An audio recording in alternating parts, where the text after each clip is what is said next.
কোন মেয়ে যদি পিতামাতার অবাধ্য হয়ে গিয়ে বিয়ে করে এবং পিতা রাগান্বিত হয়ে ত্যায্য করে তবে তা জায়েজ হবে কিনা? উক্ত কন্যাকে সম্পদ হতে বঞ্চিত করা হয়েছে, বর্তমানে পিতা মৃত, এখন ভাইদের করণীয় কি সম্পদ ও সম্পর্কের ব্যাপারে? ভাইরা আমার, ত্যায্য পুত্র করা বলতে কোনো কিছু ইসলামে নাই। ইসলামে রক্ত সম্পর্কেও কাউকে কখনো ত্যাগ করা যায় না। আত্মীয়তা সম্পর্ক রক্ষা করা কি সুন্নত না ফরজ?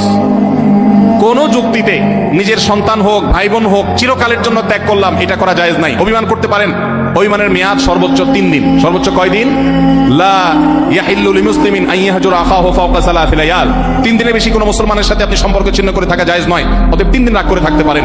এরপর আস্তে আস্তে আপনি কথা বেশি না আবার একটু একটু বলেন, একটু অভিমান করে থাকেন শাসনের নিয়তে, তাকে কথা না বলে থাকলেন, সেটা করতে পারেন।